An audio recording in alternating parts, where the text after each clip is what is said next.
Hello, everyone. Good morning from New York.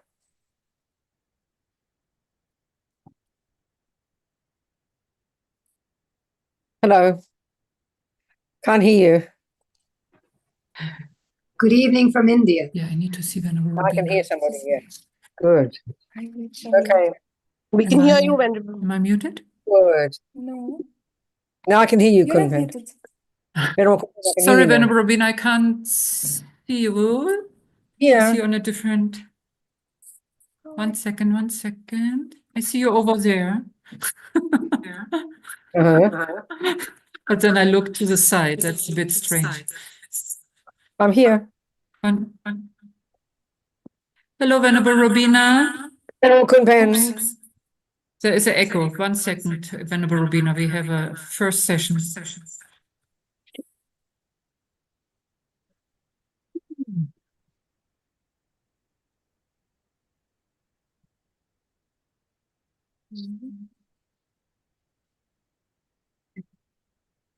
If we have still the echo. That's not.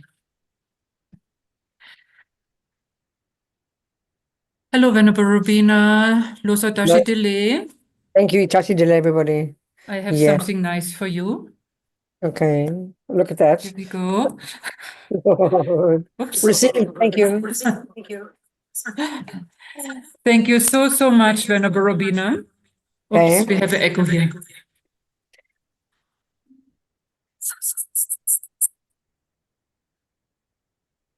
We have to mute something.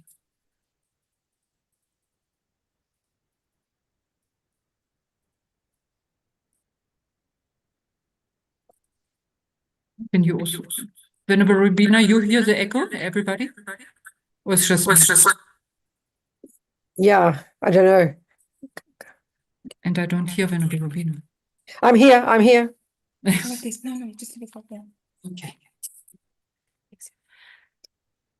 Venerable Robina, I haven't introduced you yet. Thank you so much for coming.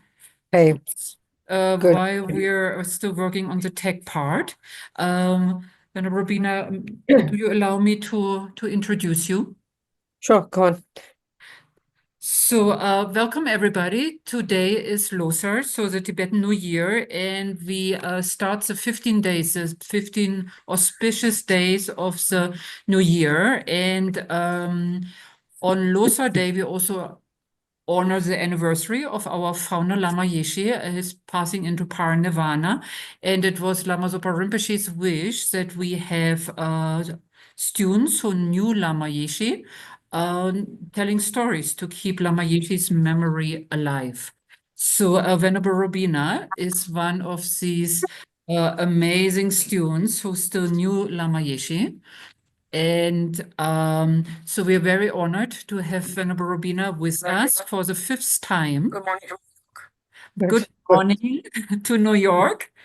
For the 5th time, thank you so much, Venerable Robina, because Good. for these 5 times opened the program. I can hear somebody. Yes, somebody's talking. We will be improving, Venerable Robina, with the tech part. So thank you so much. So we started this program in the pandemic, and now for the 5th time, and every time I ask Venerable Robina first, if she says yes for Loser, I go like, let's organize it again. So thank you so much, Venerable Robina. Okay. Venerable Robina was a student of Lama Yeshe, and well, let's start a little bit earlier. I think Venerable Robina grew up in Australia and grew up Catholic, right, Venerable Robina? And Yep. I think I've heard you saying that even as a little girl, you yearned to be one with God. That's right. Yeah. I did. Yes. And you had a beautiful voice, I think. So you My mother was a classical musician, and she had big hopes for me and sent me off to London to become a famous singer when I was 23, but I became a hippie instead. Thanks goodness for us. So then Venerable Robina got involved in all kinds of radical movements, radical, left, radical, lesbian, radical, feminist, whatever could there be radical in this world, right? And then doing martial arts. And then there is a story. I remember that somebody ran over Venerable Robina's foot, so she couldn't do her martial arts and she had to rest. And she went to a center that was, I think, quite newly established back then, right? Chenrezig Institute. In Australia, yeah, I saw a Yeah. poster and the word Lama Yeshe was on that poster. And I said to myself, I wonder where I've heard that name before. That was the hook. Yes. And then I remember Venerable Robina saying Lama Yeshe is the first man she ever listened to and stopped you in your tracks, so He to stopped say. me in my tracks. Yes, he did. Yes. So Thank then Venerable Robina came very quickly hooked, right? Became a student of Lama Yeshe and ordained in 1978. Wow. Amazing, amazing, amazing. And since then, Venerable Robina has done tirelessly or worked tirelessly for FPMT, of course, right? Tushita is part of. So Venerable Robina was the editor director of Wisdom Publication, the editor of Mandala magazine, the director of the wonderful Liberation Project, Prison Project, and has been traveling around the world tirelessly, teaching everywhere. I still remember Lama Zopa Rinpoche in one of these FPMT retreats with Rinpoche saying, wow, when Robina is traveling everywhere, I don't know how she does it. It was very, very cute. So thank you so much, Venerable Robina, being Good, with darling. Happy us. to be here. Thank you. Happy. And Venerable Robina, would it be okay if we offer a mandala? Let's offer a short mandala, yes. Very Yes? auspicious. Requesting blessings from all the holy beings in this little time we'll be together, yes, for sure. Yeah. Go on. Sashi Perki Jikte. Oh gosh. I don't know my mandala anymore. Taji Perki Jugshing Me Togtra Rirabli Ide Gyampa Sange Jingdu Migte Ulwagi Droa Chikyang Malu something or other. I'm sorry to either, me too, same. But we visualize offering the universe, okay, offering the universe to all the Buddhas and requesting them for some blessing. Well, I mean, I'll be saying the words and we'll be talking, but there's Buddha behind me, so imagine he's channeling his thoughts into us. Yidam Guru Ratna Mandala Kam Niryata Yami. So besides talking about Lama, what's the plan besides that? Is it to talk about something, or we just start talking about Lama and see what happens? Is that the idea? I think today's session, maybe just talking about Lama Yeshe and then wherever you want to take it today. Okay, Yeah. good one. I'm Thank happy you to so do that. much, Venerable Robina. Oh, thank you so much. Good, good. Let me just look at everybody. I want to see everyone. Here we go. Well, I mean, I think Lama's so relevant to talk about because because yeah. I mean, there I was, I mean, as Venerable Courtin said, I was about, I think, 30 when I first heard Lama. And the 10 years before that, I'd given up going to Mass when I was about 19, decided I'd prefer boys to God. So it's kind of like, goodbye, God, hello, boys. And that was fine. It was a good decision. I didn't have guilt. I thought guilt was a waste of time. But before that, though, it's true when I was a Catholic with a little girl, and that was for me the big blessing of being a Catholic, which is a real prelude for being a Tibetan Buddhist, was I had incredible devotion in God. I loved the concept of God. I'll start before I met Lama. I had the concept of, really it's like the Dharmakaya, frankly. It's just like the Dharmakaya. So it was clear I had these Buddhist imprints. I know when I first went to Mass, first of all, I wanted to be a priest. That was very clear. That was the boss. I didn't want to be an altar boy. That was boring. And I didn't see any girl examples. So I just assumed I'd be a priest, And they all laughed at me. And I think I must have been so little that I didn't understand intellectually why I couldn't be. It was because I had a girl's body, wasn't it? So they said I had to be a nun. So I figured, oh, all right. So anyway, I knew I was in love with God. I used to think God is everywhere. I wanted to be oneness with God. I loved Our Lady. I love all the saints. But I never thought of God as my creator. That was interesting. So that really showed I had Buddhist imprints, I think. But the concept of God is everywhere is really exactly the same as the Dharmakaya. It really is, isn't it? So anyway, that was my sort of, but it was a very inner part of me. I was very not on the outside. I was totally rebellious, totally in trouble, completely fighting, difficult, having problems. But internally, I had this world, and I didn't talk about it, but it was definitely very strong for me. And I think I was kind of wanting to understand the truth. I didn't say those words exactly. Anyway, I got to about being 19, and then I decided it was goodbye God, hello boys, and that was hippie time. And then about next 10 years was really part of my journey. I didn't see it like that. I just kind of went straight ahead to what I wanted. So first I was this kind of raging hippie, then this radical lefty, and then this kind of involved in black politics and all the time in like the early 70s in London. And then I heard the word femininist. I didn't even know the word properly. I heard femininist. And then I heard radical feminist. I thought, well, I like radical. But being radical, going to the outer edges of things, and then, of course, that meant I had to give up boys, and I became a radical lesbian. But then at some point, I think I'm serious, that I kind of feel, I'm coming to Lama now. I felt that I'd exhausted all options, basically for who to blame for the suffering of the world. I was trying to find a way to understand why the world suffered, So it was this political activity, and I really did literally exhaust all options, And so then at some point, I wanted something spiritual again. During my very radical feminist days, my political activity, I really wanted something spiritual again. I didn't know quite what. So I started doing martial arts, which I really loved. I felt I'd found my path. But I tried to go back to mass. I went to different things. I tried different meditations. And then had this car run over my foot, this very kind gentleman, Mr. Bill Bright. I'm very grateful to him. I really am. I always thought it was Lama manifesting to kind of stop me in my tracks, because I was fully developed, fully committed to my karate, my martial arts. So then I was devastated with my foot in plaster. And I was in this restaurant. I remember the cafe. It was this vegetarian cafe.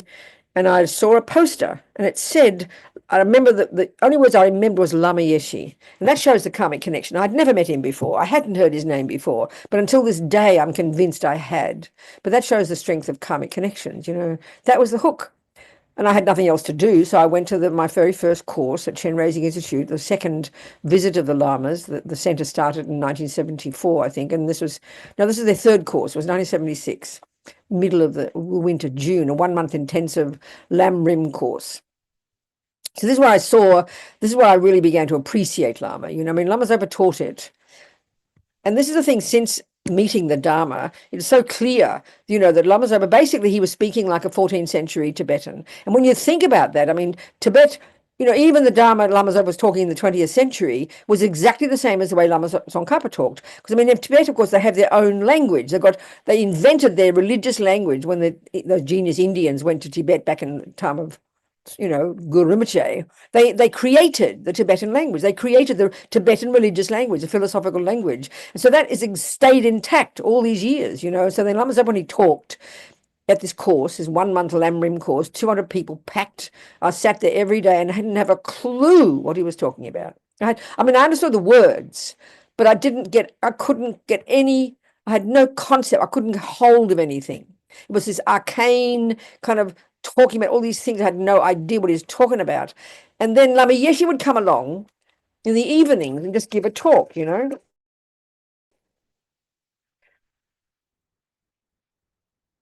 Well, sweetheart, Valerie, I have to, I'm giving a class. You're okay for another hour and a half? Sure, All right, you darling. just call me. It's better to call than All right, text. darling. I will. All right, call me later. So sorry, I had to fix that one. So I remember Lama Yeshe would come along, and what was interesting, this is funny, but what was interesting was, because this is about me, not about Lama, I saw this radical feminist, was a real struggling with male images and male bosses and things, and I'm quite serious. I was very radical. And I remember, but I couldn't help but like Lama. I just felt so moved by this person, I really just couldn't help liking him. And but the real point was, and this is the point about Lama, that really is utterly unique. And all these years later, every time I edit his books, which I'm so fortunate to do, I appreciate it even more every time. He somehow had this extraordinary ability, all the more realizing his framework, his background, this medieval construct, medieval philosophical way they talk. It's not just the words that are different, it's the actual concepts, the constructs that are so radically different, But Lama talked like a modern person. I always joke, and I'm convinced that Lama was really a hippie, but who pretended to be a Tibetan. He's like, because his way of talking was so simple, so radical, and it was immediately obvious for him that you don't talk about background, and I think you don't talk about philosophical concepts. He talked about the mind. He spoke in the most simple language, And of course, it would seem simple because he's a great yogi and scholar, and it's only really the greatest yogis and scholars who can speak simply. Otherwise, it's all just intellectual. But he spoke simply, and he immediately touched hearts. I mean, Lama, there's no question, he kind of spoke to my heart, you know. Lama Zopa, I knew Lama Zopa was his perfect being, but sort of for me, he was like behind Lama. You know, I couldn't understand Lama Zopa, but I knew he was a holy being. But Lama Yeshe, it was immediate connection. There's no question.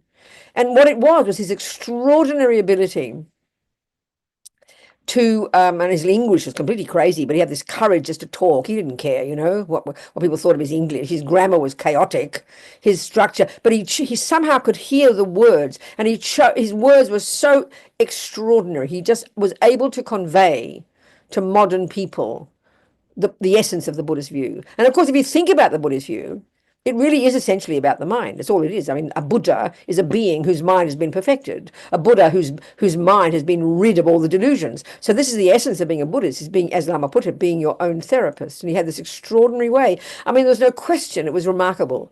Suddenly, you could hear what he's saying was making sense, you know. He talked about the mind. He talked about how we have attachment and how we have self-pity and how we have delusions and anger and all these things in very simple terms. I mean, not in the kind of clever intellectual way that modern psychology talks, but just in this simple way, which of course is the point in Buddhism. Lama was just astonishing. He was remarkable in that way, you know.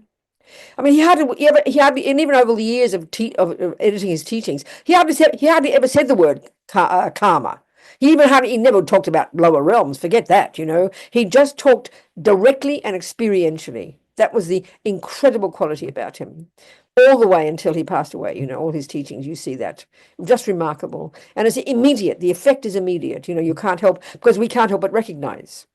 He didn't sit there and do a comparison with modern psychology, but you could hear how he talked was totally modern, but he was speaking Buddhism perfectly, totally perfectly. And that's, of course, the unique thing. As we start to study the Dharma, we start to appreciate Lama even more, because we realize, you know, the unique thing about the Buddhist view of the mind, or the Buddhist model of the mind, the unique quality, it doesn't talk in generalized ways about symptoms and DDDD and ODHD and OCD and, you know, post this, that, and stress and blah. He didn't give all these intellectual labels and talk about generalized kind of conditions of your mother and your father and your chemicals in your brain. He talked, and that's the Buddhist point, directly, subjectively, directly to the actual thoughts and feelings and emotions, and named them. That's why people, when they hear this simple way of presenting the Dharma, such as Lama, I'm immediately attracted, because we deeply recognize, you know. And it's seemingly simple, but of course it's profound. I mean, as Lama would say, I could tell you about attachment for one whole year, and you'll never begin to understand it until you start building up something deeply inside, you know. And so it's way beyond intellectual. It's incredible. It's utterly directly experiential. That's the point. But based upon, as the more we study the Dharma, the more we see this, based upon a really clear, coherent, extremely profound presentation of the way the human mind works. You know, that is really what Buddha has to offer us. And Lama was able to articulate that. And that's astonishing. It really is. He still stands out when you read his words, even when they're edited by us Westerners. You know, he still stands out as somebody quite unique, because it's utterly direct, you know. That's of course for me from that time was what hooked me completely, totally hooked me, you know. But what was just this is about me now. But when I did I did the 1 month Lamrim retreat, and then there was a retreat offered after that, and there was a choice of doing a Tara retreat, but without Lama. And then there was a Chenrezig retreat and commentary. In fact, Lama, it's been published by Wisdom, and it's so blissful. It's a commentary by Lama on a text that His Holiness wrote when he was 19 at the request of one of His Holiness's disciples. And it's called it's about Guru devotion, basically, and it's Chenrezig. So, of course, I wanted more of Lama's teachings, but it was a Chenrezig practice. So I did this 1 month retreat with Lama, but I was still struggling as a feminist, and I know all the visualizations of Chenrezig. I didn't visualize, I visualized him I visualized Chenrezig as female. So that was my compromise, you know, which is perfectly fine, of course, nothing wrong, you know. So anyway, whatever. But somehow Lama, just from my own experience that time, and yeah, he just had this ability, and that's the thing. Over the years, spending time with him at different times, I remember, you see nakedly the way he impacted upon people at the classes, people just listening to him, people seeing him on television, whatever, But I remember one time in Hong Kong, after I'd become a nun, and I was working there with Peter Kedge, who was doing business to try and raise money for Lama's projects, the late 70s. And I remember just being with Lama one time, and he was kind of, in some ways, he was very independent. He didn't fit properly. The way he looked, he just dressed as he felt. He didn't dress in his robes very nicely. He just dressed as he liked. And this one time, I remember in a hotel, he came down from breakfast in this outrageously beautiful kimono, like a royal queen's kimono, completely outrageous looking, with his baseball hat and his kind of weird, old, funny 10th century Tibetan sunglasses. He wasn't conventional at all in that sense. Yet, of course, totally. You could see he was impeccable with his vows, impeccable as a person with his ethics. I mean, he looked outrageous. And the other thing about him was, and I saw this at this time in Hong Kong, he captivated people. He was incredibly charismatic, and especially women just adored Lama. He just captivated women. But it was as clean as can be. It was just so pure and clean, the way Lama was. It was impeccable. He was friendly, he'd hug people, but there was no feeling it was just immaculately clean. That's all I can say. I remember this one woman from Beverly Hills, young woman, who loved Lama and just started pouring out her heart over breakfast one time at this hotel, And she said that she was in love with this married man. But she didn't want to sleep with him because she felt it was not good ethics, and she was agonizing about it. And Lama whispered to her and he said, "Don't tell anybody I told you, but you go away and have a nice weekend with him." Strictly speaking, that's against Buddha's ethics. It sounds shocking, doesn't it? Another time, this is very moving. Yeshe Kadru, one of the first nuns who was the director at the time of Chenrezig. This is in 1976 when I first met Lama. Yeshe Kadru, Australian nun. She told me one time at Chenrezig Institute that there was one student who'd been talking to Yeshe Kadru about having an abortion, and she was convinced, and she was clear she was going to have the abortion. So Yeshe Kadru rang Lama, and then Lama spoke to this woman and didn't try to dissuade her, but gave her a meditation on Tara to do before the abortion, to try and bless herself and bless the baby. It's incredibly kind, never like a policeman, very spacious, utterly clear, utterly ethical. This is the marvelous combination. Sometimes what happens, I think, especially religious philosophy, if you start getting very precise, this is this and this is that and that is negative and 17 of this equals 5 of this and blah, it seems very rigid because it's very precise. And we can easily fall into the trap of hearing it as being dogmatic, And secondly, because we're so used to the certainly us Christians and Jews and say Muslim people where they posit a creator. Of course, I realize the Hindus talk about God as well, but you also talk about karma and reincarnation. But if we've come from these very strict creator religions, we know that morality is what God said to do. And so you commit a sin by definition for those religions is doing what God said not to do. So naturally we bring that view into our Buddhism because it sounds very similar. Jesus says don't kill, don't steal, don't lie. Well, so does Buddha. But the reasons are radically different. So when you have a person like Dalai Lama or like say Lama Yeshe, who are really strictly educated in this incredibly sophisticated system with very precise philosophy and psychology, very detailed knowledge about exactly what is negative, what is positive, what determines a negative action, so on and so forth, But because their minds are open and spacious, they don't sound dogmatic, So Lama, there he was, highly educated in this incredible system, but totally spacious, no kind of manipulating people, no good, bad, you this, you that, blame, punishment, reward, none of that, because that's not Buddhism. There's no creator in Buddhism. There's therefore no punisher and no rewarder. And Lama totally expressed that, totally showed that, manifested that aspect, which is exactly why he was so appealing to modern people. I would sigh with relief whenever I heard Lama. You can easily, can you mute yourselves, please? Everybody mute. It's all right. I'm not muted. Anyway, that's it. Mute. Somebody there. Shani, can you mute yourself, darling? There we go. Thank you, sweetheart. Okay. Anyway, whatever. So Lama somehow, from the beginning, that was the impression I had, that he was open, spacious. You could tell he was super educated, even though he spoke so simply, super educated, super clear, and renowned. I mean, initially he wasn't so renowned. Initially, because he seemed so kind of because first of all, because in the early 70s, mid 70s early 70s when he first met his first Western students, his very first non-Tibetan student, this European woman, Zina, who was based in America. That was late 60s. She met Lama and Rinpoche in Darjeeling. And even then, they were already speaking English. They seemed to have an intimation, I think, since they met.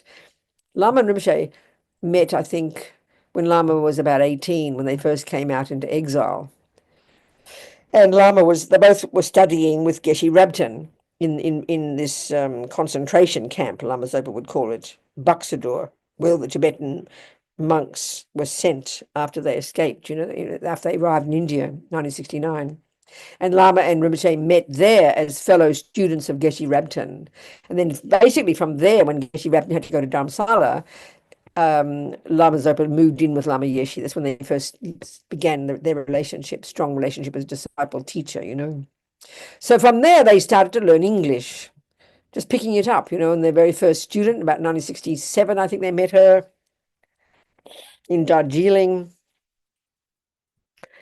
And then in Kathmandu, they started meeting more modern students, and Lama just picking up English. They both somehow could see, it was necessary to speak English.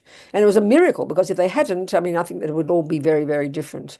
And this is something I think, too, that never to not appreciate, the incredible kindness of these holy beings. And this is where His Holiness the Dalai Lama as well, making this effort, to speak our language. I haven't made the effort to speak Tibetan. Tibetans say, when you're feeling very arrogant, just remember something you can't do. And every time I'm feeling arrogant, I remember I have never bothered to learn a single word of Tibetan. So it humbles you. That always humbles me. And there they were, kindly making effort, It was very funny. I remember Lama Zopa saying at the time, he started memorizing the dictionary as his way, because that's what they do, they memorize, And he started memorizing Time magazine. It didn't last long, he said. But they started learning English. How kind, how extraordinary. And that was the thing about Lama. They both learned at the same time. But Lama, when you hear Lama Zopa, you can still hear him as being 14th century. You can still hear his constructs, the way he presents the Dharma, and his style is very sort of, 14th century. But Lama, not even the slightest. He just had this extraordinary, I can still never get over it, especially given his background, this extraordinary ability.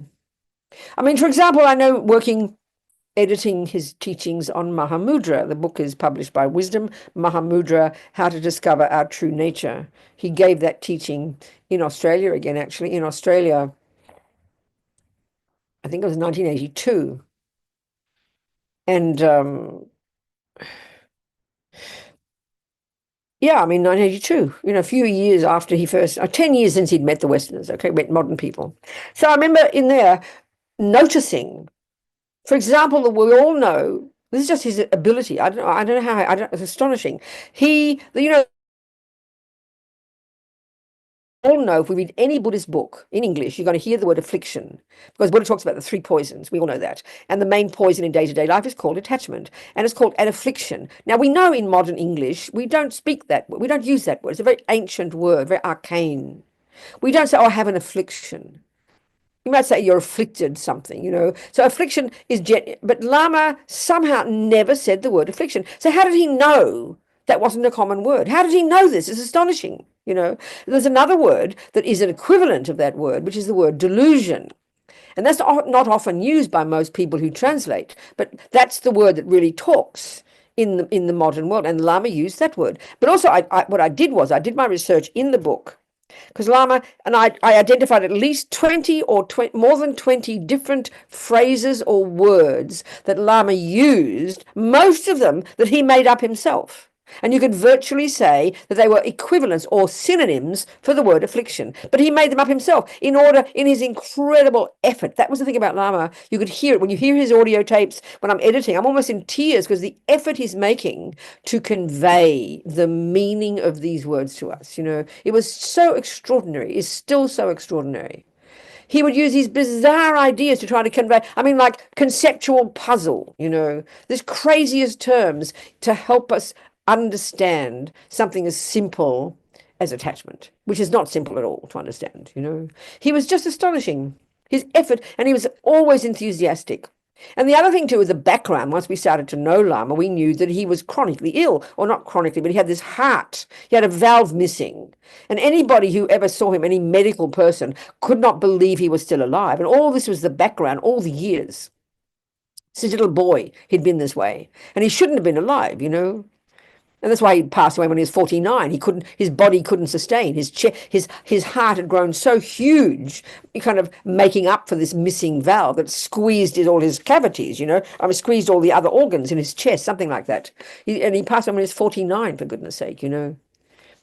So he had always this, and he would get exhausted easily, but he was just he made supreme effort, incredible effort, to make people feel comfortable, to make the teachings easy to understand. He was incredibly spacious, incredibly clear, incredibly kind.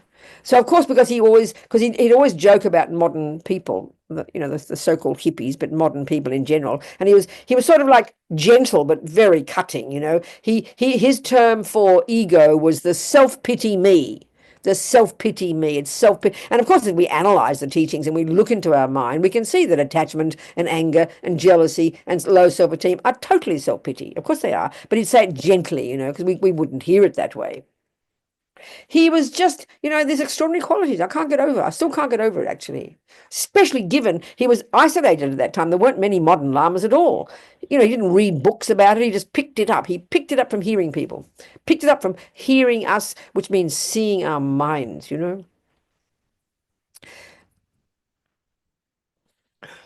But at the same time, he was very wrathful. I mean, he scared the life out of me. You know, I mean, actually, that not everybody saw that. And that's very much dependent upon the student and what you need. I remember one of my friends, John Landau, very devoted to Lama, met him very early. He said he never saw anything but sweetness and softness. I mean, my memory of Lama is usually just kind of like, this is about me now, not about Lama, but I think it shows the qualities of a Lama, that one person only saw the sweet, but another person, because they needed it, such as me, you know, the rough-edged ones, needed something clear and cutting and direct, you know. No nonsense whatsoever. Kind of like would stop me, and I really mean that, stop me in my tracks, you know. But you knew, and that's the quality, I think, of a Lama, it's the proof.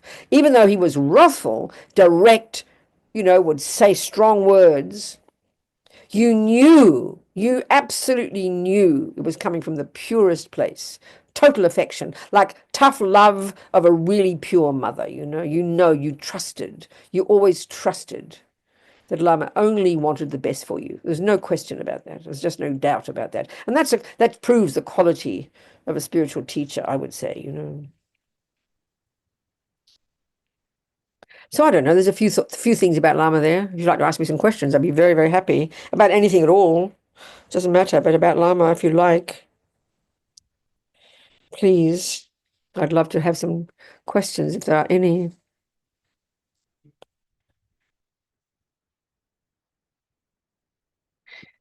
If not, I don't know. And hello, Annalisa and Annette. Look at you two. Hello, sweethearts. Look at you. Your smiling faces with the sun shining. I can see the sun coming in. Good. Happy. Someone got some questions? Anything, just a chat, open up a conversation if you'd like. I can happy to keep chatting. No, I think I want to say this too. Lama, you could see from the very beginning, he had no worry about reputation because he never dressed him. You could argue he didn't dress impeccably. You know, he didn't look like what you thought of as a Lama.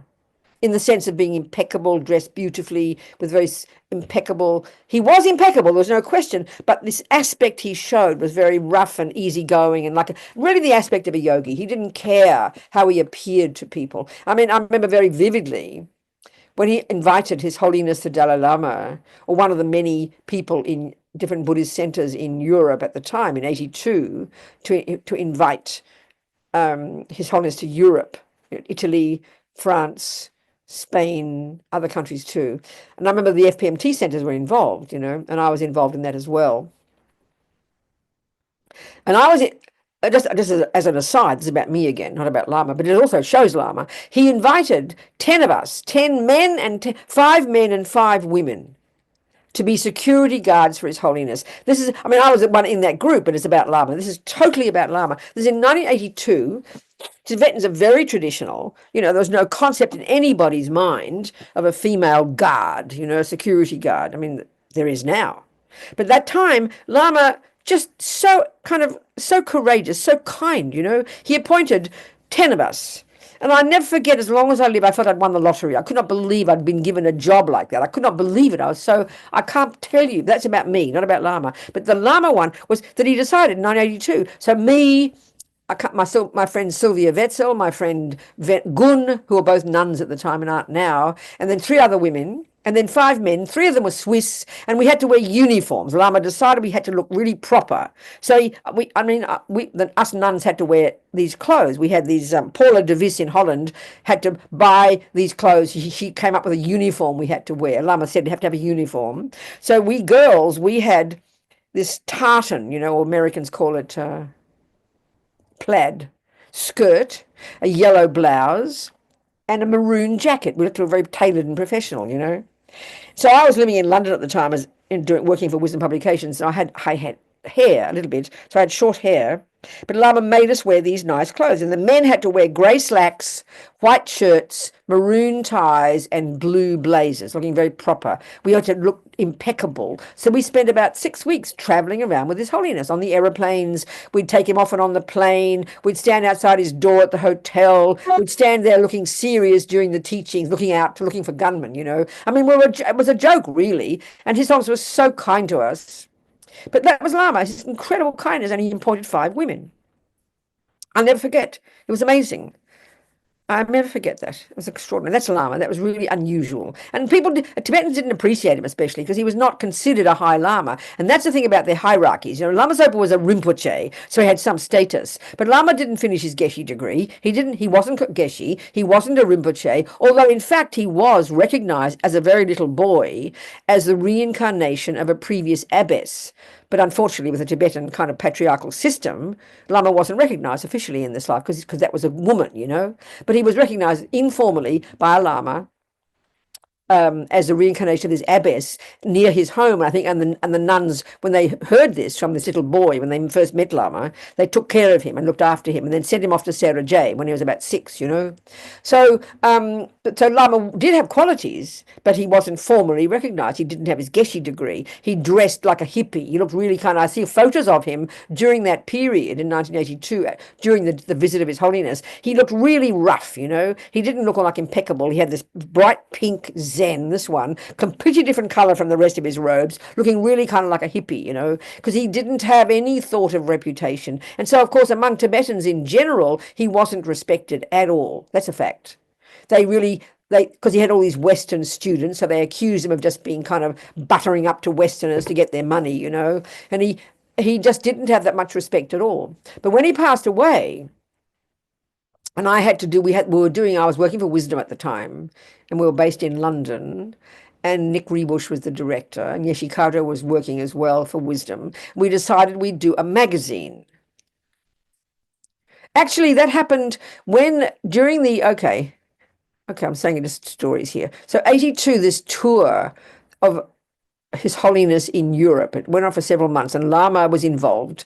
But before that, this is the other quality. I'm saying different stories here. I'm going to bring them all together. But this is where Lama was extraordinary, and I'll never forget this. In 1982, for 6 months, His Holiness visited Europe in October. Lama was one of the main benefactors of that and travelled, and that's where he appointed 10 of us to security guards. So that was October, November in Europe in 82. But the first 6 months of that year, Lama had organised what is officially known as the Enlightened Experience Celebration, something like that. But we call it the Dharma Celebration. And it was astonishing. Lama was so incredible. So hundreds of us, mostly Western, but also obviously Asians, 700 to 1,000 of us, traveled to India and Nepal, and Lama had organized series of teachings and retreats, including from His Holiness, from all of Lama's major gurus, Song Rinpoche, I think Trizang Rinpoche did something, Ling Rinpoche, Sirkon Rinpoche, all these holy lamas. We had retreats, we had initiations. It was extraordinary, the opportunity that he gave us. It was quite unique, you know. It was quite extraordinary how he did this, introducing us to all these amazing beings in these holy places, many for people never been before or since, you know. That was remarkable. So this visit to Europe was 6 months later in October, November that year. What was I saying? Oh, that's right. Before that, that's right. While I was working for Wisdom, that's right. When Lama appointed 6 of us, 10 of us to be the security guards, Jackie Keeley, his attendant, when she told me that I was chosen as one of them, that was early in the year, he also wanted us to do a magazine.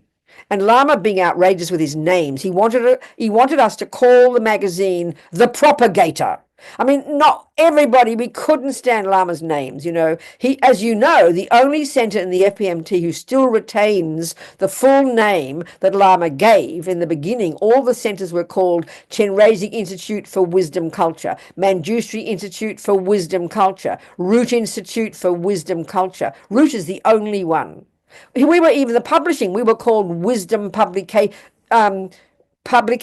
we were called Publications for Wisdom Culture. Nobody liked those terms, you know. We changed the name to Wisdom Publications. I mean, so naughty.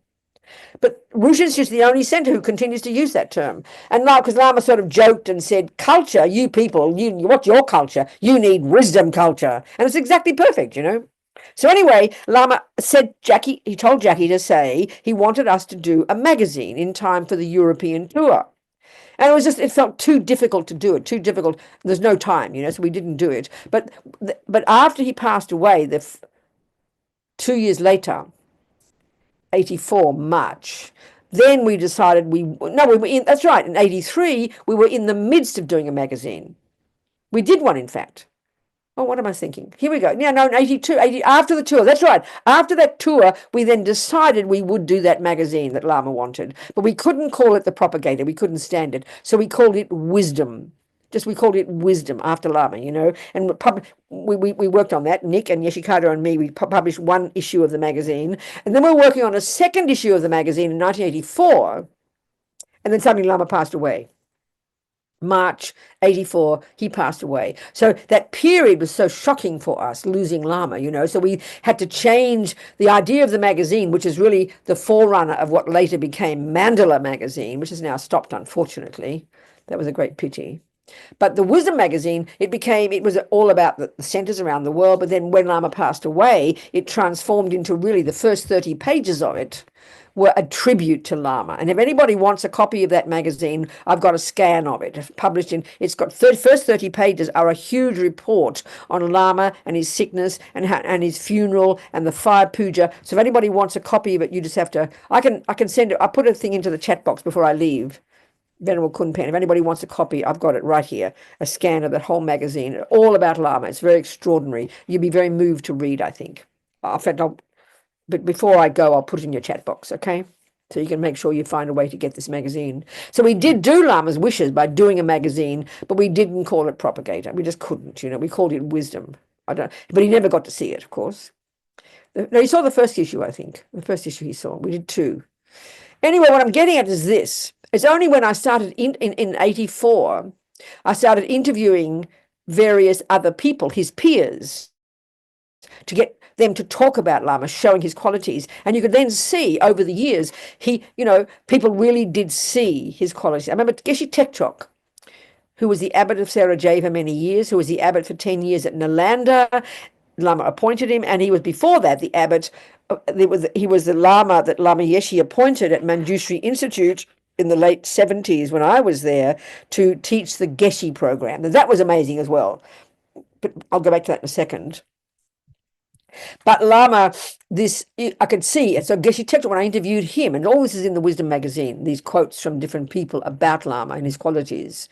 Lama, Geshe Tekchok, being very humble, he said, I cannot say that Lama Yeshe was a holy being, but all his actions were the actions of all holy beings, because the proof of the pudding is in the actions, isn't it? You can talk blah, blah, blah. So Lama's activities right back then were pretty extraordinary, He had such foresight. He was extraordinary. He was a visionary. So this is one of the things he did. Like I said, in 90s, when I first went to this centre in England, this is, which is no longer part of FPMT. They broke away.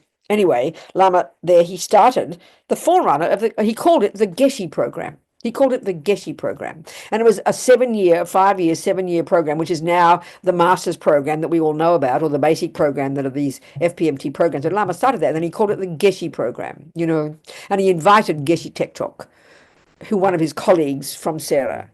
And then he was the main teacher, and then he went to Nalanda for 10 years, and then he was appointed by His Holiness as the Sarah J. Abbot. And he's passed away now, Geshe Jumper Tekchok. So when I interview these people for this magazine after Lama passed away, and you could see that he had this, after he passed away, this extraordinary reputation, I remember one story. Brian Beresford, a New Zealand student from the early days, who was also a translator, he explained one time he was at a very small group of people. It was a teaching with His Holiness, and because Brian spoke Tibetan, he was at the teaching. Just a small group of people, and all the the abbots in the front rows, traditional, all the old abbots, and then Lama's way back because he's got no reputation. He was sitting there humbly, very humbly, just listening in the back, and then at some point His Holiness was having a discussion about the text with the abbots, because he was discussing where the mistake was. They couldn't work out a particular word, what it meant. And then Lama put his hand up very humbly and said, Your Holiness, I think it's just a spelling mistake, because of the wrong letter or something. And I think Brian quoted His Holiness laughing, say, there's a great yogi, or something like that, there's a real yogi, something like that. These little stories, So he had the aspect definitely of a yogi. He didn't care what people thought. He was direct. He was very funny. He was outrageous in the way he said things. At the same time, utterly impeccable. There's no question, impeccable. You can see it, so impeccable. And had this big drama in England, this is where I was part of this centre in the late 70s, that broke away from the FPMT and broke away from His Holiness. It was a very, very, very painful time, one of the worst experiences of my life. But I remember at the time, Lama was completely, he couldn't care less. He was being accused of illegal things. He was seriously being accused. There were 100 pages of reports all about him. Lama could not care. It was all just grist for the mill for his practice. He was you could see he was a yogi. There was no question. And a scholar. There's no doubt. And Lama, and of course, having someone, and that I find especially interesting. In the very beginning years, maybe you Indians have an understanding of background of devotion, guru devotion. You know about this, and a way of impeccable behavior in the presence of your gurus. You've got that tradition, but we don't have that tradition. We've lost that, in our culture. Also modern and democratic. And I remember at the time we met these two lamas, and I certainly, when the first one I met them, I had no concept of any, behavior in relation to a holy being. I had no idea. I didn't understand this, and none of us did. So my feeling is, because Lama was so happy and looked very young, he looked like a boy, he looked like a teenager. He was in his 30s, but he looked like a teenager, maybe his late 30s. I don't know, when he first met, late 20s when he first met, he looked like a boy. And he acted simple, funny, down to earth, wasn't no airs about him. So because he acted in an easygoing, comfortable way, it's like giving you permission to be easygoing with him, So of course we didn't know how to behave. But what I found extraordinary was there was his main disciple, Lama Zopa Rinpoche, whom we could see had a reputation because he was called Rinpoche. And Lama Zopa had the aspect of an impeccable Lama. He looked impeccable, spoke impeccably, dressed impeccably, behaved impeccably, and especially because he was with Lama. So my feeling is how fortunate we were that he showed us how to behave with a Lama. And by him behaving so perfectly and himself being a Lama, behaving so perfectly to his own Lama, who looked like a hippie to us, that was incredibly beneficial for our minds, you know. We wouldn't have known how to behave otherwise. But by observing Rinpoche, just by his behavior, you could tell that Lama was special. It was extraordinary. I mean, we're so fortunate to have both of them, you know. So fortunate. Incredible. So, you know, the thing is about the guru.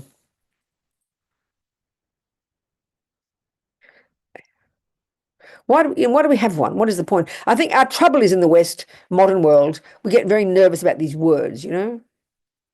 And as soon as it's religion, we get even more nervous. Like talking to somebody yesterday. What do you mean? What do I want a guru for? I said, well, think about it.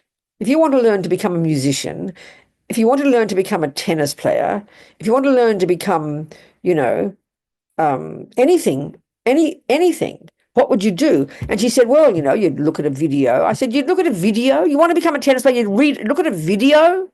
Surely you'd go find the best tennis player on the planet. You'd find your Roger Federer, and then you want to become like Roger Federer. Well, what do you think that's called? That's called a guru. He's your tennis guru, a person heavy with qualities. Apparently the word means that. So don't think of it as religion. Oh, guru, you know. We're so superstitious.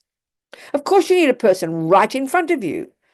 And as Lama put it so beautifully, and I'm paraphrasing, he said, the Buddha is dead. The Buddha is dead. So he says, the Four Noble Truths will only have meaning for you when you hear them. This is my words, when you hear it from the mouth of a person in front of you. We need that. We need a knowledge holder. The term in Tibetan, I can't think of the word. We need a person like that. It's obvious for tennis, music, cooking, anything you like. If you want to learn something properly, the best, most effective way is to learn it from a person who knows how to do it. It's hardly rocket science, but we think it's some unique thing to religion. Don't be so ridiculous. So it's exactly the same. You know, my mother was my music guru. Now, so Bach is dead. It's a fact. Mozart is dead. But my mother, where did she get this Bach music from? Her teacher. And where did they get it from? Their teacher. And where did they get it from? Their teacher. And you track it back in an unbroken chain of real human minds, unbroken, right back to Bach. We all know this, but we just don't talk like this, you know. Well, that's why we need someone like that. And that for sure, there's no question. When I first met Lama, I had no concept, this is me again, not about Lama, I had no concept of a guru. I thought it was a ridiculous idea. But I couldn't help but like this person. I didn't know the words, I was so proud. And then I decided one day, when I was in Melbourne, after my first teaching, 6 months later, that he was my Lama. And I was embarrassed, and I whispered to one of my sisters, Polly, I said, I've got a guru, but don't tell anybody, you know. This sounds so weird. And then 6 months later, went back to Chen Raising Institute, and sort of demanded a meeting from Lama, and I was so proud. I didn't know you're supposed to ask. I informed him that he was my guru, basically. But somehow it just makes sense because, you know, it just makes sense that you have a person like that in your life. It makes sense. It's just logical because we're human beings with a human heart, you know. And Lama certainly, you know, he touched that. Certainly for me, he was the first person in my life who awakened my heart in that way. There's no question, you know. So come on, people, talk to me. Talk to me, people. Any questions at all? Anything you want to say? Hello, Dear Robina, it's Andrei Lomonosov from Russia. I'm sorry. Hello, I'm sweetheart. not, Happy to hear you. Me. yeah. I was Lama Yeshe used to express that there is like inner guru, which is it's your own wisdom, and other guru, outer guru, that is, you know, very limited kind of Andrew possibilities. Ciao Andrew. Sono So go on, Andre. Yeah, and can you elaborate about how to actually understand and rely on internal guru, because now we are in a situation, frankly, when we have to rely on our internal guru because we don't have a direct direct guiding from Lama Zopa is not available for us at the moment. So Okay, I hear you very clearly. Who's talking? What's this other one? Was that your house? Is it? So listen, let's stop. Let's cut these Asian words, okay? Because we mystify them. So why don't you, as a simple example, use ordinary modern language use ordinary modern language and explain what you think Lama meant by inner guru. Why don't you tell me what you think that means in ordinary language? Language is just like normal thinking, like critical thinking, and having a how to say, be brave enough to decide by your wisdom. But no, I think am I right or not? No, I think it's even more simple than that. If we use the example of learning music, then you've got your outer teacher, haven't you? Right? Isn't it? Are you there? Talk to me. Yes. Talk to me. Yes. Okay, good. So you've got your outer teacher, and in the very beginning, you rely upon that teacher to show you the theory. And then, isn't it? You have to have that outer teacher showing you the theory, and then you go home and you practice that theory. Now, at some point, you start to get a realization of that music, don't you? Would you agree with that? Yeah, I mean, I can play. At some point, I can play without much mistakes. Yeah, you can play, and that means you've internalized the music. Would you agree with that? Absolutely.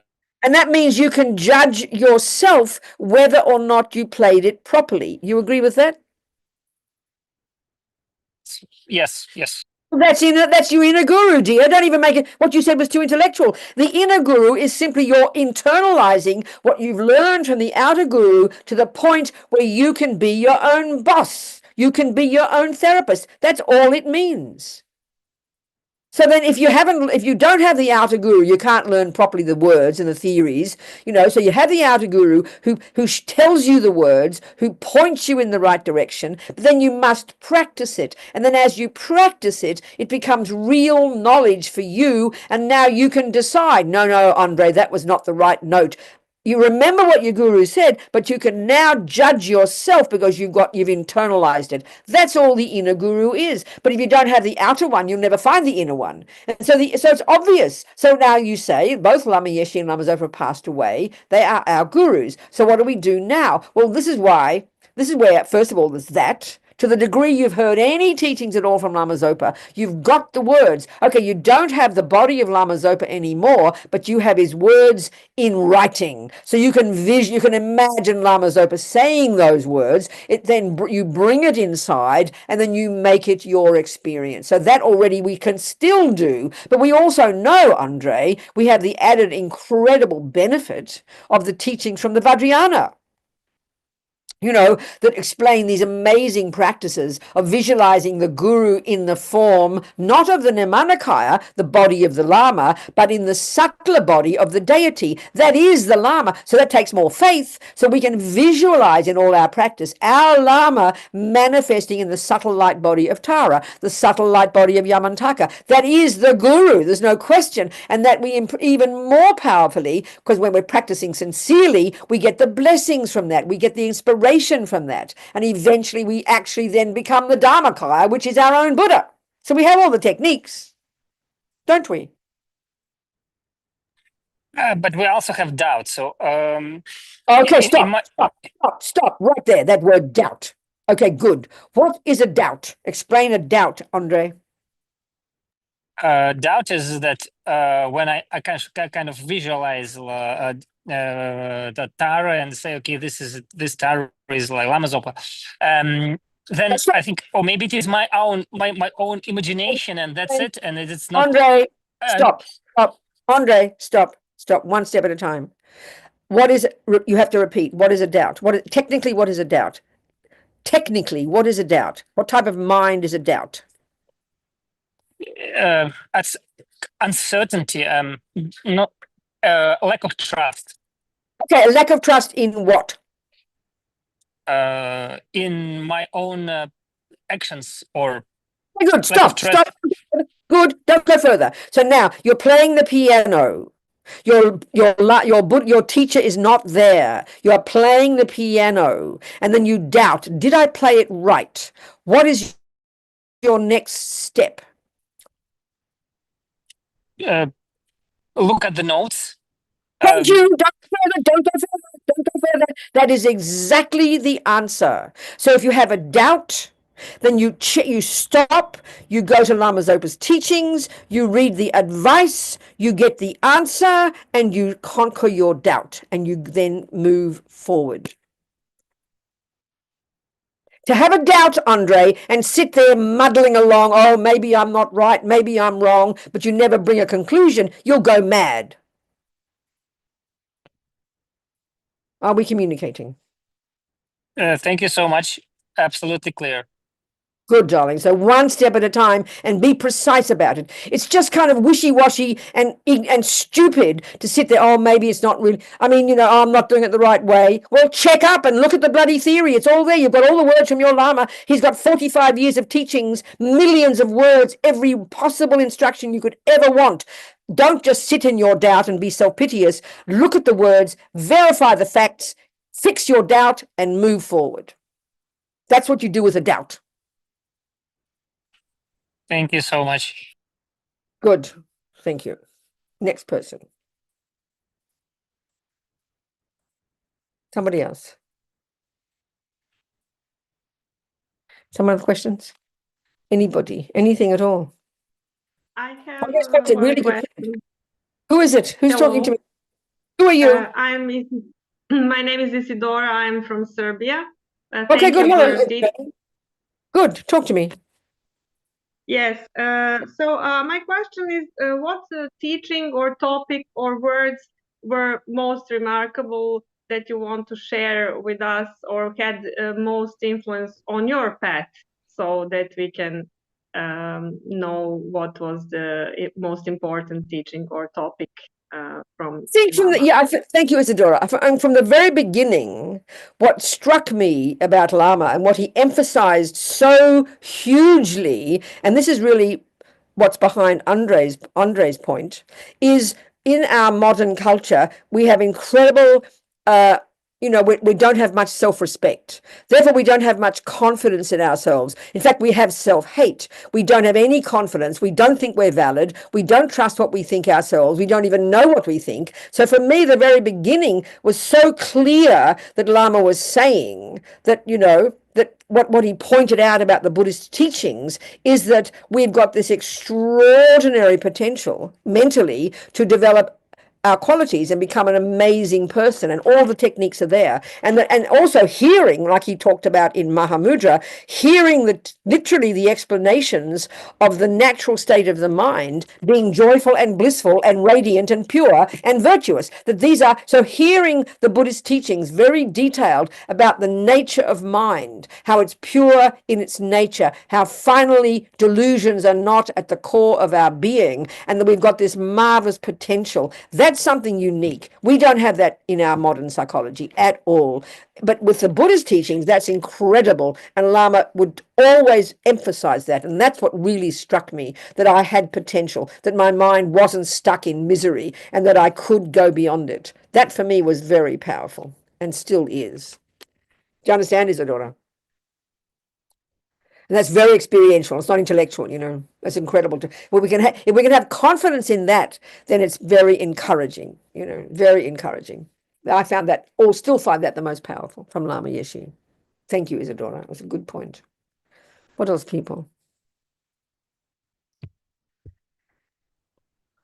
Venerable Robina, Uh-huh. we have Venerable Sayana with us, so kindly translating again for the Italians. Okay, good. He has a few questions. Ciliana, darling. Wonderful. Venerable Ciliana. Yes.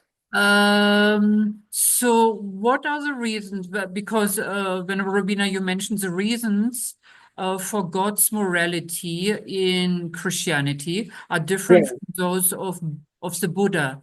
Could Yes. you please explain further? Absolutely. It's a really good point, Venerable Ciliana. And for me, it's incredibly important to think these points through. They're hugely important, you know. So, okay, let's look at this. Okay, so we know, I always remember, I always quote this. I remember asking a Jesuit priest, friend of mine, please to explain in Christianity, what is it that makes something a sin? Meaning, how do you define something as being wrong? What makes it wrong? Why is it wrong? We have to ask this question. If somebody says in general to you, don't do that, your first question should be, well, could you please explain why not? There should be logic behind it, okay? But as soon as it comes to religious philosophy, we don't do that. We just kind of, oh, I should do it. Somebody said do this. Somebody said don't do that. So now I ask this priest, what makes killing, for example, or lying or stealing, why is it wrong?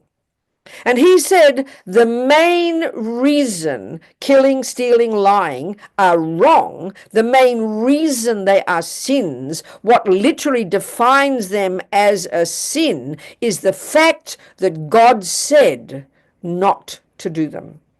This, I'm not criticizing, but it's a very powerful point.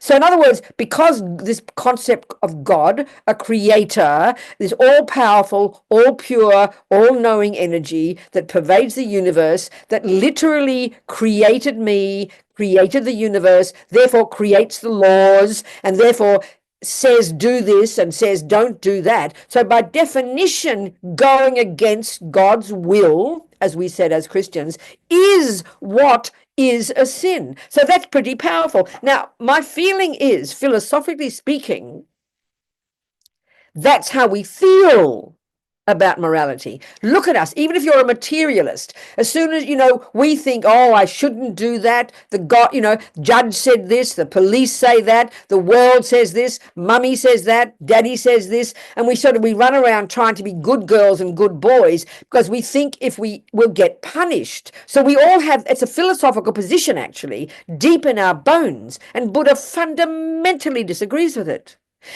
So then, okay, there's Jesus. He says, don't kill. And you say, why not? And he will say, because God said. And now you ask the Buddha. He's got a little list of 10 don'ts, the same as Jesus. He also says, don't kill. But this is the radical difference. And you've got to hear it. It's crucial. Buddha says, don't kill, not because he said so, but because with his intelligence, he has observed that, guess what, folks? People don't like being harmed. In other words, it's a natural law. All the basic, they call them in Buddhism natural negativities. It's got nothing to do with the fact that Buddha said it.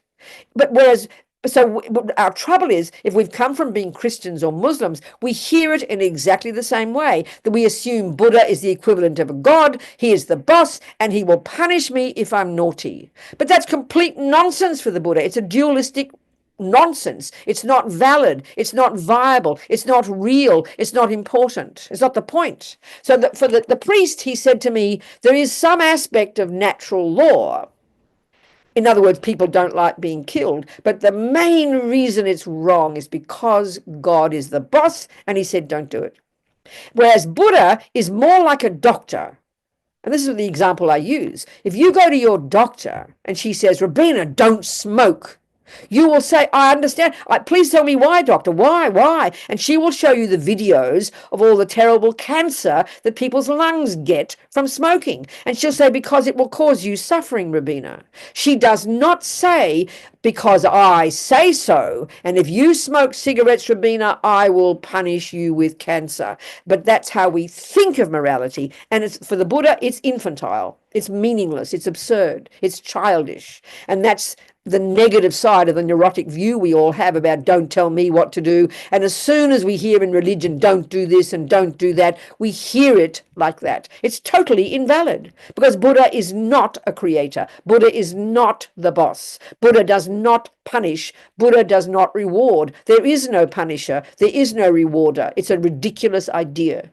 Karma is a natural law, and Buddha is a wise doctor who, from his own experience, has observed the reality that my killing will harm me, like my smoking will harm me. Well, if I kill and I steal and I lie, they will program my mind with that negativity, and I will be the recipient of the future suffering. That's the basis of Buddhist morality, and we have to think it through like this. Otherwise, we become like children.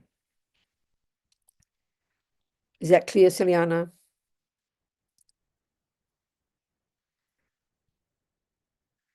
We need to think these things through. We never do. We just hear, oh, it sounds like Christianity to me. It's all punishment and reward. No, it's not. It's advice from a kind doctor, you know.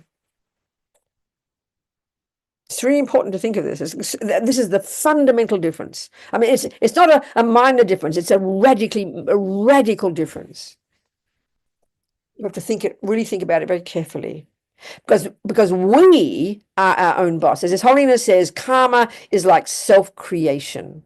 And Buddha is a wise doctor who points out, if you do this and this and this, he has found from his own experience that that result will come. Just like your doctor. So therefore you are grateful to hear the advice, don't smoke. You're grateful to hear the advice, don't kill, because you don't want future suffering. But it takes a while to hear it, because we're like babies. We hear it as, oh, I'm allowed to kill. It's not my fault. It's a bit like going to the doctor and saying, oh, can you please give me permission to smoke? I can't give it up. Can you please stop me from getting cancer? Don't be ridiculous. You know, it's childish.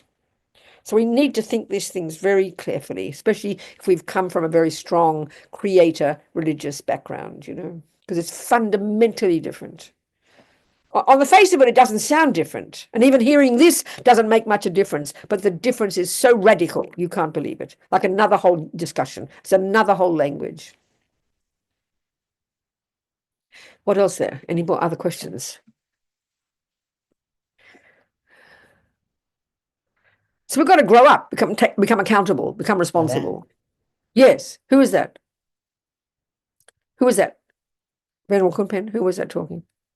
I don't know. Can't see. Somebody else. Any questions? Was it me? Maybe it was Thank you me. very much, Robina. Yeah. Thank you. Talk to me. Oh, okay, good. Okay, go on. Hi. Hello, Carol. Hi, hello, and I have a question. Hello, darling. Well, hi. I am, I guess people consider me as a needy person in a romantic relationship. So, for example, like my boyfriend, he always thinks that I am like a needy person. So, in terms of the Buddhist teaching, is that okay? Or is that going to bring more suffering upon the relationship of me and my boyfriend? And if more suffering is the case, then how could I change myself? Do you I have understand. any feedback? I understand. It's a very good question, Carol. So let's have a discussion, okay, darling? So first of all, what do you think he means by it? What does he say he means by it? He thinks I am needy because I constantly want his attention. I want. I hear you. Now, is he correct? What do you think? Is he correct? What do you think? Yeah, like in a way, I want the satisfaction from his attention. I mean, from his affection. I understand. So good. So tell me, in what way does it manifest in your relationship? Can you give examples? So for example, that I want him to spend a lot of time with me. I want him to be focused on me. Like do you spend much time with each other? Right. So we both value quality time spent together, but then also at the same time, I feel like I am attached and I Not grasp.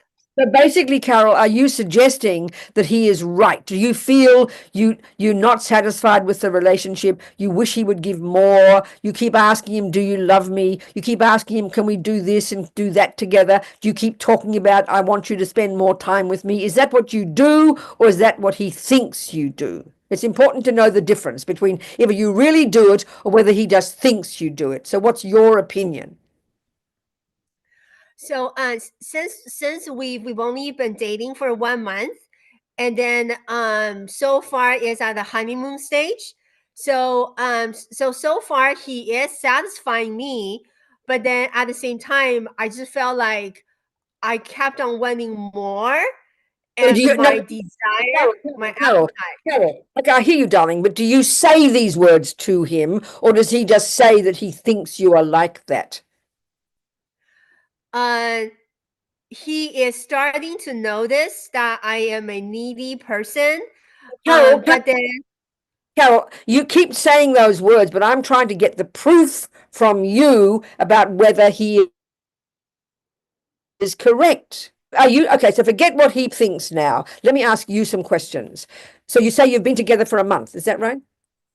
yes, Okay, so how often do you see each other? on the weekends. And what do you do together? You go out, you go for meals, you go places, right? Right.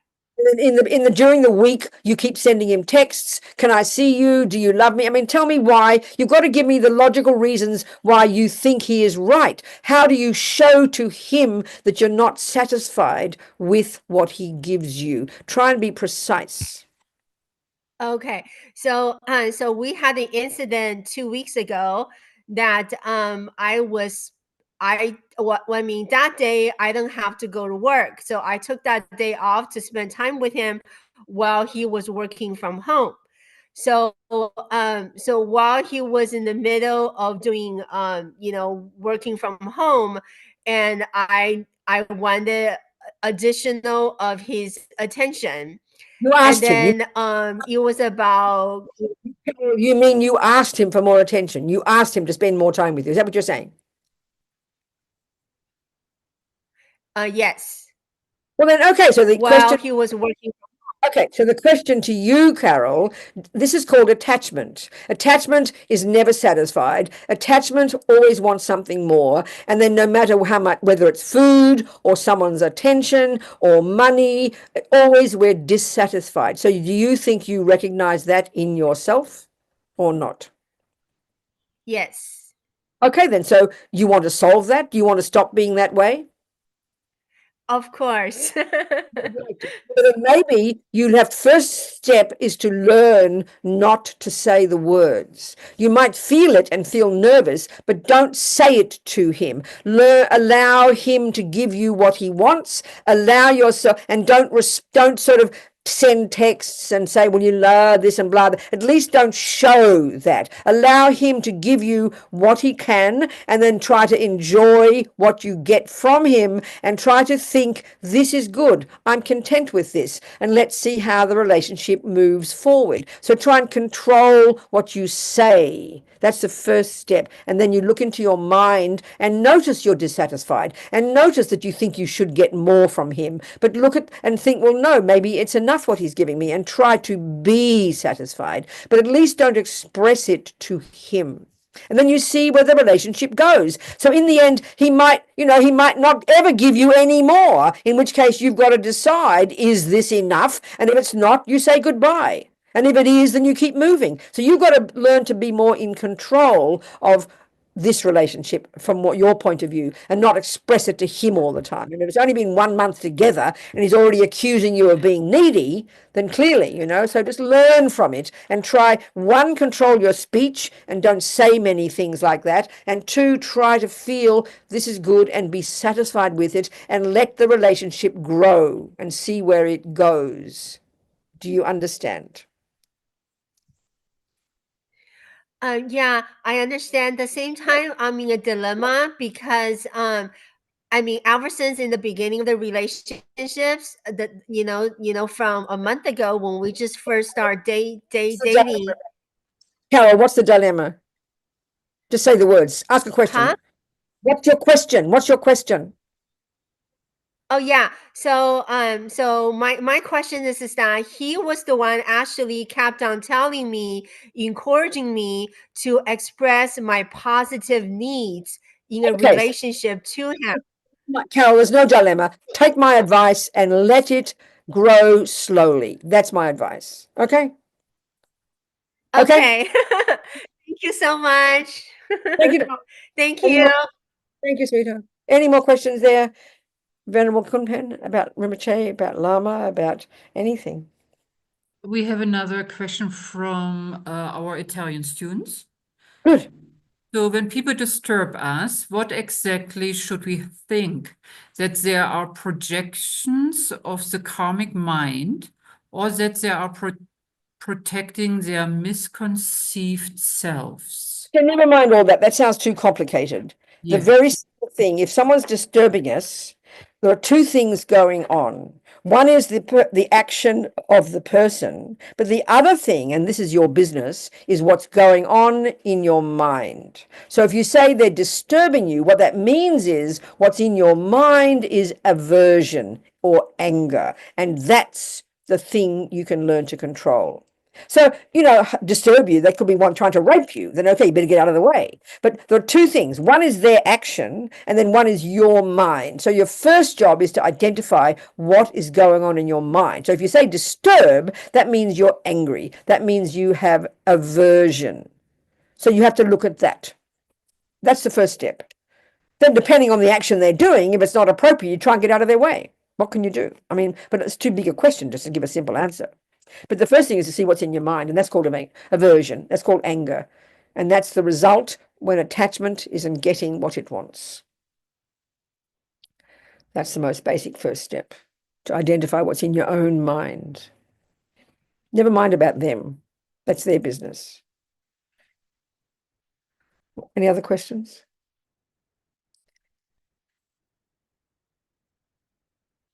Any other questions? Anything else that come up you think, Venerable Kunpen, that from my own discussion, any point you think we should talk about, Lama? Something you think we should discuss?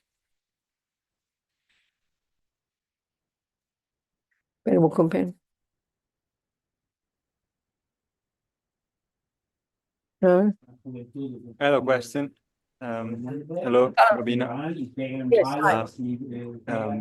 Do you think we lack great personalities like Lama Yeshe nowadays? Like in our world, like great masters like him? Do you think there's of I course think we need more. We always need more. We need more, but we always need more. You're so right. And I think that I mean, I look back and I see my own relationship with these different lamas. There's like a whole entire 2 generations of holy beings, meaning my lamas have all gone. They all passed away, of course. But there's another generation coming. And my feeling is there are plenty of holy beings out there, but we have to have we have to develop the connection with them so that we can see them and continue to receive teachings from them. That's very much up to us, but they're all there, I'd say. So I can't say there are less or more. So we have to make sure we keep practicing, keeping our vows, keeping our commitments, so we continue to meet these holy beings. Because if we give up our practice, then we're going to give up meeting them. Do you understand what I'm saying? It's so important. Do you understand? yeah, I try to understand. I have something in my mind that it's like that I feel like I always look for strong personalities somehow, and that's somehow my feelings that that's my what I'm looking for in a person somehow. So I wonder. Yeah, I don't know. But, So you mean so that's fine to have that, but you should pick the people carefully. As Pabonka Rinpoche says, you should choose your gurus very carefully because you're going to end up like them. So it's good to have a strong person in front of you, but are you implying by that you feel weak? What are you implying? I just like as the stories you shared about Lama Yeshe. Me personally, I really liked you know, the stories about his expression of his person, and you know, all the qualities that shine. So that's what I'm talking about. I understand. Yeah, Do you have so teachers? Do you have your own spiritual teachers? not directly. I don't have any person in particular that I would refer my spiritual teachers. That's my main point then. You need to really check, listen to teachings, and consciously really in your heart want to meet your spiritual teachers, because I think then the Dharma becomes more powerful for you. Otherwise, it just stays intellectual. You need to have vivid examples in front of you who are the living example of the veracity of those teachings. That's really what I'm describing in the relationship with someone like Lama Yeshe. You need to find that, and there are plenty of people out there, so you should continue to search and practice and really aspire to meet. That's really important. Do you understand me?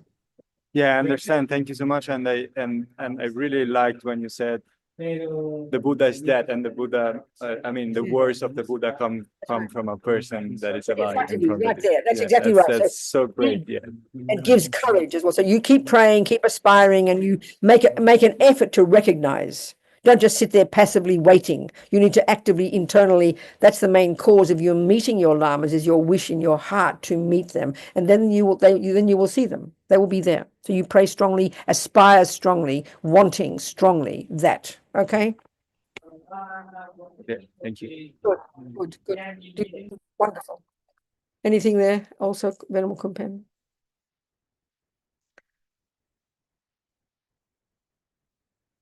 No? I don't think we have another question, Venerable Robina. Let me find this Wisdom magazine, and I'm going to put it in the chat box for you. Great. Wisdom magazine. It's very inspiring. So I published 40 years ago. It's a scan of it. Magazine. Where is it? Here it is. There it is. Okay. Okay, here we go. I'm going to put it right in here. Where's the chat box? Chat, share, chat. Here we go. I'm going to put it in here. It's called Wisdom number 2. How do I do it? Where do I do it? How do I do it? How do I do it? How do I put it in the chat? Hang on a second. I don't know how to do it. How do I do it? Type message. Let me see. Yes, Venerable Robina. So put it, here it is now. And now I'm sending it now. Wisdom number 2. There it is. It's there. Please, it's 30 megabytes, but it's very, very inspiring. The first 30 pages of it is a report of Lama getting sick and then passing away, and the funeral that was held and the fire puja and the quotes from all the lamas about him. It's very marvelous. Okay, there it is in the chat box. So if people want it, you can get it.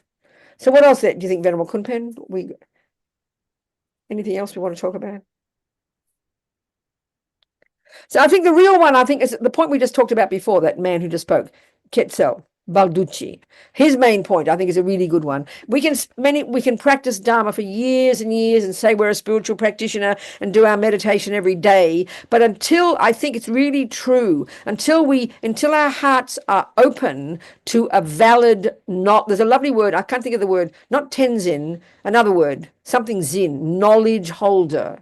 Then it's really true. Lama's point is so true. We can love Buddha's teachings, but they'll only really come alive for us when we hear them from a person in front. But there are plenty of people out there, but we have to connect with them. We have to want to see them in this way. So as Pabonka Rinpoche says, choose your lamas very carefully, because you're going to end up like them. But this makes all the difference. And I think it's something very logical.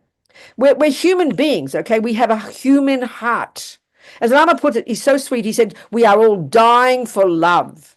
We're all wanting relationship. We're wanting to be seen and heard. That's one of our failings. But if we can use that energy in a spiritual way, then we will want to connect with people who can be our inspiration. So suddenly our heart will open and we'll want to be like them and we'll want their approval. That's good because it inspires us. But they're all there. That's up to us to search for them. They're not going to come and sell themselves to us, I promise, I mean, that's a good example for me. When I first met these two lamas, I connected immediately with Lama Yeshe. Now, as I said before, I knew Lama Zopa was a holy being, but my heart didn't open to him. I knew he was there. So Lama Yeshe was this person all the time whom I considered he was my Lama. He was the one who hooked me. He was the one I wanted approval of. He was the one whom I trusted to guide me. So then during my very first retreat, after I became a nun, it was at Tushita, my Vajrasattva retreat in whatever year it was, I can't remember, 1979, 78. My Vajrasattva retreat at Tushita in 1978, my 3-month retreat. I met the lamas in 76, remember, so then I became a nun in the beginning of 78, and then I did Kopan Chenrezig course, then a Kopan course, and then I did my Vajrasattva retreat. So during that retreat, I had a very vivid dream. It was Lama Zopa. We were at Nalanda ruins in India, and I didn't know then it was Nalanda because I'd never been there. I only recognized it years later when I went there. There was a whole bunch of students who were all there with Lama Zopa, and he'd called me over. He called me out of the crowd to come to him, and he gave me his text, his long folio text, and put it on one shoulder, and he gave me his robes, and he put it on my other shoulder, and he told me to follow him out. And I thought it was a nice dream, and I told one Lama I knew in Dharamsala after my retreat, and he said, "Oh, that's the Lama who'll lead you to enlightenment." And I was initially was quite surprised. I thought, well, Lama, yes, she's my guru. I didn't think you could have two root gurus, but I heard it.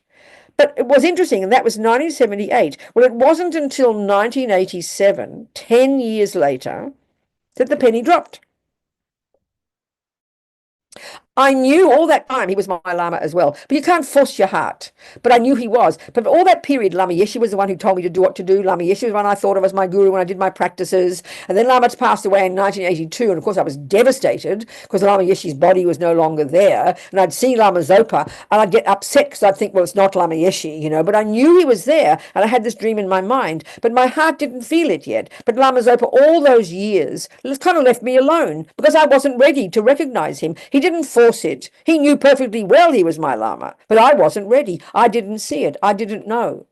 So, but I knew I had to create the cause, especially after Lama Yeshe passed away. I had to create the cause for my heart to open to Lama Zopa. So I'd say prayers, I'd aspire, I'd try to, wanting it to happen. And then one day, after I finished my job at Wisdom Publications, I'd worked there for 10 years, in early 87, and I did a retreat with Lama Zopa. In fact, it was Palden Lama retreat in New Zealand. And then at the end of the retreat, Lama Zopa called me up to his room. And I didn't know what I was going to do. I'd finished my job with Wisdom. I had nothing else to do after that. I didn't know what to do. And he called me up to his room, and then he told me what to do. In other words, that finally the karma ripened, that now I was ready to be taught by Lama Zopa. He suddenly picked me up, and I always remember, it sort of reminds me of Michelangelo and that big picture of God pointing his finger. That's my memory of the experience. He said, "Go to Sydney and teach."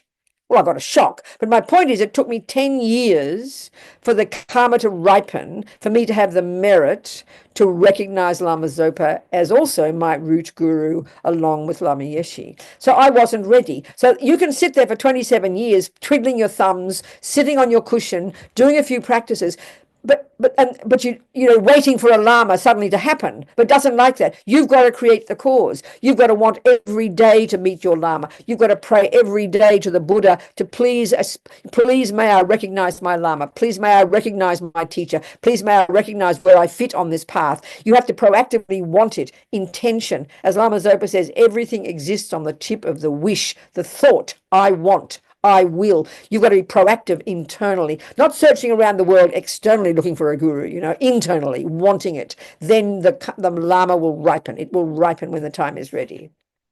So I'll finish with that thought. What do you think, Venerable Kunpen? Is that enough? I was just wondering, Venerable Robina, if you could just talk very shortly about so Lama Yeshe passed on and then was reborn as Ursel. The reincarnation. And I was wondering, what is your relationship with Ursel? Because now also Lama Zopa Rinpoche passed on, and we are praying for Rinpoche's swift return. And I sometimes think, what am I hoping for? That a little Lama Zopa comes kind of and recognizes us or, teaches us the same way, which is, of course, not true. Could you a little bit elaborate on that? Well, if we try to understand the teachings, okay, okay. As Rinpoche says, everything that we see, hear, taste, touch, smell, think about, whatever appears in front of us, whatever happens to us, it is our own karmic appearance. In other words, everything that's out there is the manifestation of some karmic seeds that we personally have planted in the past that is now manifesting in front of us.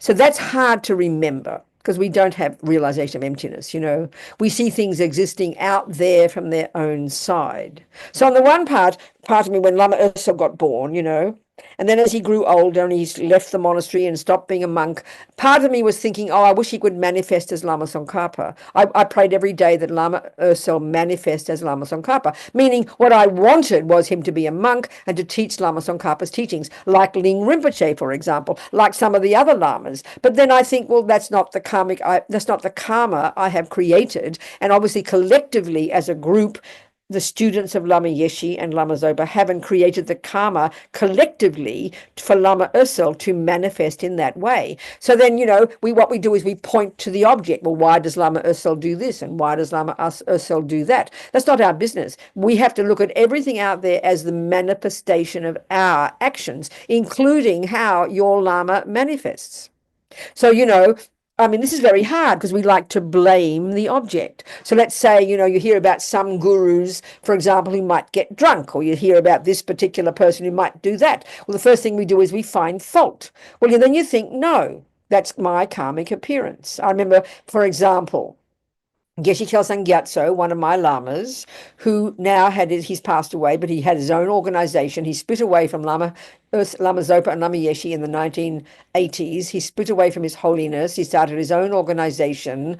We maybe know about him, but I took initiation from him. So I chose him as one of my lamas. Well, he stays there in my merit field. And so then a friend of mine, Lama Zopa, told her to stay at that center in England back in the early 80s when all this happened, to continue to teach, to study with this Lama who'd gone against Lama Zopa, who'd gone against Lama Yeshe, who's gone against His Holiness. So the student did. And then one point she told me, Robina, I had to go. I had a meeting with Geshe-la and he was criticizing His Holiness the Dalai Lama, and I couldn't cope anymore. And I said to her, well, you know what? Whose karmic appearance is it? Who created the cause for one of your lamas to be criticizing another of your lamas? That's your personal karmic appearance. So that's the manifestation of your past disharmonious karma. Don't blame them. Don't blame the outside. That's the purest way possible to see the entire universe. That's applying emptiness and the purest of Guru devotion. So we can have that view, then we recognize whatever appears. So these days we're hearing a lot about some different lamas disrobing, some being accused of doing this. We hear about schisms. We know the monasteries in South India splitting in half and some becoming students of this one. We hear about two karmapas. We hear about all this disharmony and we go, oh, look at all this politics, look at all this. It's all just totally nonsense. Everything we see and hear and see and experience is our own direct personal karmic appearance. So bring it back to yourself and learn from it. So we could argue, due to our own disharmonious past karma, one Dalai Lama is being criticized by another Lama. He didn't, we have to see it this way. So whatever Lama Yeshe is what Lama Yeshe is doing. He's the manifestation of our karma. And so we pray, I'm praying for Lama Zopa to come back as a little monk and carry on all these 4,000 projects that he started. I'm praying for that. I want that, but I have to create the cause for that to happen, not sit there twiddling my thumbs and thinking it's to do with him. Because if these beings are Buddhas, they only do what we create the karma to do. They can't do something from their own side. They're almost like they're at the whim of they're at the mercy of our karma. So if you want a Lama to be appearing as a perfect being, as a monk, teaching Lama Tsongkhapa's Dharma, then you better create the cause for it. Put the responsibility on us. This is the purest way to think. All right, Kumpen, that's my thoughts. I can't hear you. Yes, Venerable Robina, I hear you. Thank you. So it's a tough one because we think everything out there from its own side and we're this innocent victim. Or how come that Lama doesn't do this? Or how come that Lama does that? Or how can he be a Lama if he does this? I mean, it's just like a baby. We don't understand karma. We have to apply this. This is so difficult for us. It's an incredibly difficult view. So that's why for me, this one Lama, Geshe Kosang Gyatso, who's gone against His Holiness, gone against Lama Yeshe, gone against Lama Zopa, I have no problem with it. Because if he's a Buddha, and I have to see him as a Buddha, he can do whatever he damn well likes, you know. I mean, even the lowest level bodhisattva has the power already to break an earlier vow and do harm because it's based on bodhicitta. That's why we have to know the teachings. We have to study the Mahayana teachings, study the bodhisattva path, study Tantra, study the views on emptiness. Then it'll all make sense to us. Otherwise, it's just all gobbledygook, you know. It's pretty intense, but it's very powerful when we understand it. So we create the cause always, that we have pure karmic appearances. And that comes from our virtue and our goodness. We create the cause and everything perfect will happen in front of us. We will meet everything we need. There's no question. We are the boss. We are the boss. That's my advice. All right, sweethearts. I've got to now give a same talk now to the centre in Switzerland, 12:30 my time, in 20 minutes. So give me a break. I have to stop my voice for 20 minutes and I'll repeat. Then I have to do it again this evening at 6:30 at Shantideva. Oh my So goodness. I lost our day talking about the Lama. I'm very happy. Thank you so much. Thank you. Thank you so much, Venerable Robina. And we see you in 1 week, next Friday again. So do a little prayer. Let's do a prayer first. Yes. Jongcho Rinpoche, Makye Panam, Kegyuchi, Kepan Yampa, Mepa Yang, Gong Ne, Gonju, Felba Shog. Let's maybe bodhicitta grow and grow. And then also may Lama Ursel, Lama Zopa Rinpoche come quickly, as you know. So can we do the swift prayer? Just think it in your heart. Don't say the words. Just think it in your heart. May Lama Zopa Rinpoche come back really quickly in the form. Well, let me give you a dream that somebody had. I find this a very inspiring dream. Okay, I'll tell you. I love this dream. A friend of mine heard me telling a class of a dream that Kandrila had in December 2023. Has to be. No, 2024, okay? She had a dream in which Lama Zopa appeared to her and pulled her towards him and said he was very happy where he was and was in the mountains, she said. And then somebody who heard me tell that story then emailed me her story. This is a very amazing dream. She was dreaming this beautiful place in a valley with pasture, so beautiful in the mountains, and she was playing a bone horn, and instead of playing it, she was singing into it, ta ta ta gate gate paragati parasamgati bodhi soha, and it smashed into 1 billion pieces. And then the next time she said it, the last 2 syllables, instead of saying bodhi svaha, suddenly found herself saying Lama Zopa. And then she stopped in the dream and thought, this is a very nice dream. And then she woke up and it was about 7 minutes past midnight on the 1st of June, I forget now, or the 7th of June. And she said to herself very clearly, Lama Zopa Rinpoche has been reincarnated. And she went back to sleep. Okay, so I'll end up with that, okay? Encouraging news. I mean, it sounds pretty nice. I like that. That was June. It has to be 23 December that kind of had the dream. That's June 24. And so now it's February 25. So who knows? And then there's an amazing yogi, there's a Hindu clairvoyant Lama that Lama Zopa apparently praised in Kathmandu, who told Venerable Roger, Lama Zopa's not going to muck around. He's not going to waste time. He's going to come back quickly. So that's good to know, isn't it? So let's pray. But we have to create the cause, people. Don't sit there passively twiddling our thumbs. This is a dependent arising. Okay? We have to create the cause for him to be there. Okay? That's it. Goodbye. Thank you, darlings. Everybody. Much love. Thank you. Happy Losar. Okay, dears. The magazine disappeared. Where's the magazine gone? It's still there. It's still there, Venerable Oh, Robina. good. Okay. Okay, darlings. Goodbye. Thank you for having me. See you, Thank you sweetheart. so much. Thank you. Bye-bye. Thank you. Next week. Thank you, everybody. And tomorrow we have the second day of the Days of Miracles, and we have Venerable Droma talking about interconnectedness as a reason for a courageous heart. She studies in a Geshe program, and she's studying now the Uma class here on emptiness, Madhyamika. So it will be really lovely having her with us at 5 o'clock. We're switching times. Okay.